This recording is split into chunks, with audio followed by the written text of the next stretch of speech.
Assalamualaikum warahmatullahi wabarakatuh. Perkenalkan nama saya Rafli Dwi Putra dengan NIM 22042282 dari Departemen Ilmu Administrasi Negara Fakultas Ilmu Sosial Universitas Negeri Padang. Pada kali ini saya akan menjelaskan materi dari mata kuliah Sistem Administrasi Negara yang mana materi tersebut adalah ketepatan dalam menjelaskan sistem perencanaan pembangunan. Yang mana poin yang pertama yang akan saya jelaskan yaitu proses perencanaan pembangunan di tingkat pusat dan daerah. Proses perencanaan pembangunan di Indonesia dilaksanakan oleh unsur penyelenggara negara dan masyarakat di tingkat pusat dan daerah. Proses ini didasari oleh Undang-Undang Nomor 25 Tahun 2004. Undang-Undang RI Nomor 25 Tahun 2004 tentang Perencanaan Pembangunan Nasional Pasal 2 Ayat 4 Sistem Perencanaan Nasional bertujuan untuk yang pertama adalah dukungan koordinasi antar perilaku pembangunan. Yang kedua, terciptanya integritas, sinkronisasi, dan sinergi baik antar daerah maupun publik. Yang ketiga, menjamin keterikatan dan konsistensi antar perencanaan, penganggaran, dan pengawasan.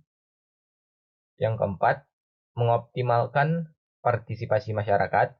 Yang kelima, terciptanya sumber daya secara efisien, efektif, berkeadilan, dan berkelanjutan. Lanjut dari poin yang kedua yaitu organ atau lembaga yang terlibat dalam perencanaan pembangunan. Lembaga-lembaga yang berperan terkait dalam penyusunan pembangunan nasional, yang pertama adalah Presiden menyelenggarakan dan bertanggung jawab atas perencanaan pembangunan nasional. Yang kedua, dalam menyelenggarakan perencanaan pembangunan nasional, Presiden dibantu oleh Menteri. Yang ketiga, pimpinan kementerian atau lembaga menyelenggarakan perencanaan pembangunan sesuai dengan tugas dan kewenangannya. Yang keempat, gubernur selaku wakil pemerintah pusat mengkoordinasikan pelaksanaan perencanaan dan tugas gubernur.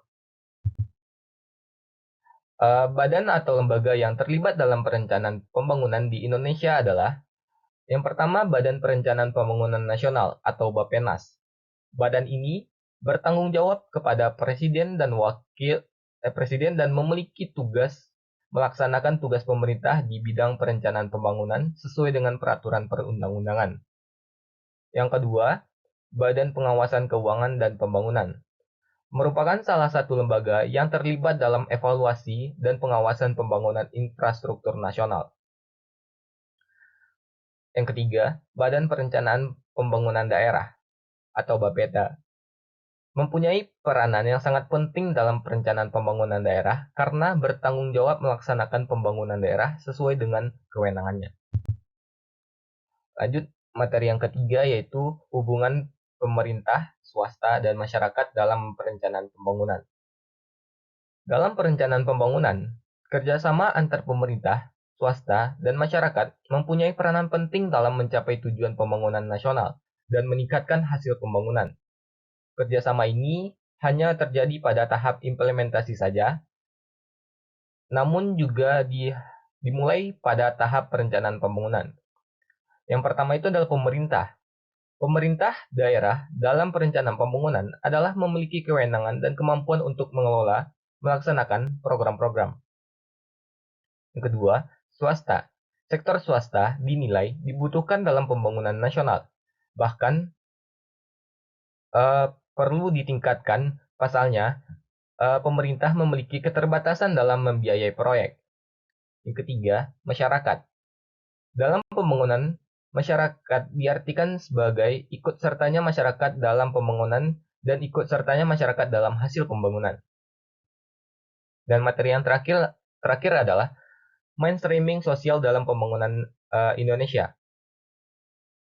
Mainstreaming sosial dalam pembangunan Indonesia mengacu pada prinsip-prinsip sosial dan pemberdayaan masyarakat ke dalam berbagai aspek pembangunan nasional. Hal ini bertujuan untuk mencapai pembangunan yang lebih inklusif, berkelanjutan, dan berpihak pada seluruh lapisan masyarakat. Beberapa aspek yang dapat dicakup dalam mainstreaming sosial di Indonesia melibatkan pendidikan, kesehatan, ekonomi, lingkungan, dan lainnya. Mainstreaming sosial dalam pembangunan Indonesia membutuhkan kerjasama antar pemerintah, masyarakat sipil, sektor swasta, dan lembaga internasional. Selain itu, peran edukasi dan peningkatan kesadaran masyarakat tentang pentingnya partisipasi mereka dalam proses pembangunan juga sangat krusial. Mungkin sekian penyampaian materi mengenai ketepatan dalam menjelaskan sistem perencanaan pembangunan. Saya akhiri. Assalamualaikum warahmatullahi wabarakatuh.